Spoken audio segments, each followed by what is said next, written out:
Whew. I'm out here struggling with lust, man.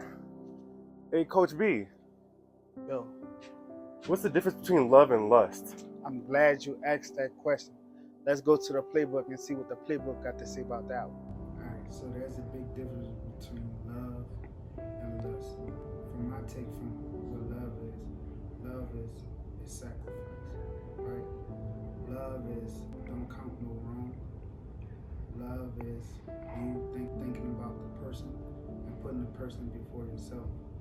But a person cannot love unless they have experienced true love, right? So they have phileo love, right? Phileo love is conditional love, but they have agape love.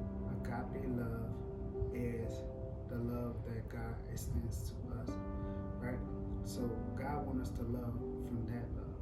In order to experience that love, you gotta accept the love that God has for you, right? And you demonstrate that love. That same love that you receive from God, you're able to love your brother or sister in that form. It's not built on conditions. It's not built on what this person can do for you, right? But it's built on like you making a conscious decision to love that person. The Bible also said that God first loved us, right? So before we even ever thought about doing something to please God, God already had it in His mind to love us first. So love is not conditional. But if you go to 1 Corinthians 13, verse 4, let's start right there. Love suffers long and is kind. Love does not envy. Love does not partiality. Love is not puffed up. Does not behave rudely. Does not seek its own. And is not provoked. Thinks no evil. Does not rejoice in iniquity, but rejoice in the truth. Bear all things, believing all things, hoping all things, doing all things.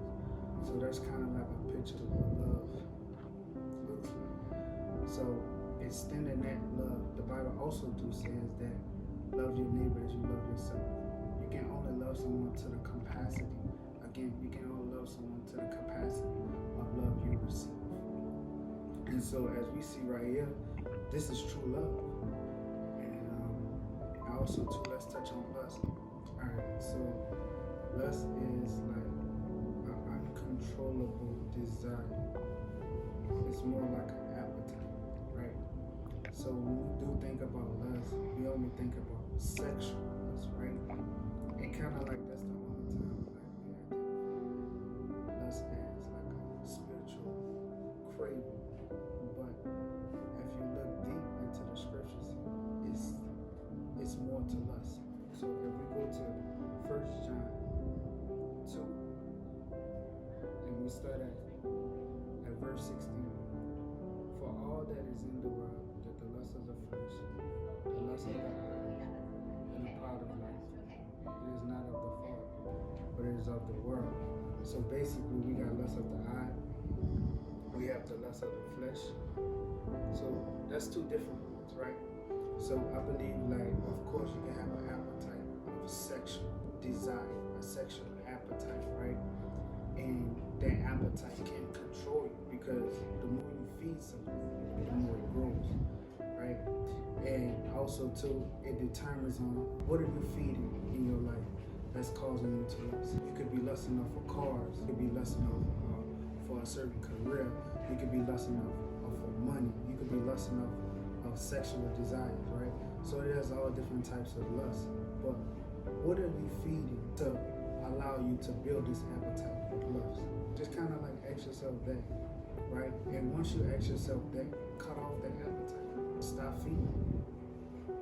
The more you stop feeding something, eventually it's gonna starve itself. So that's the key to a lust problem. Stop feeding. Pay attention to what you're watching.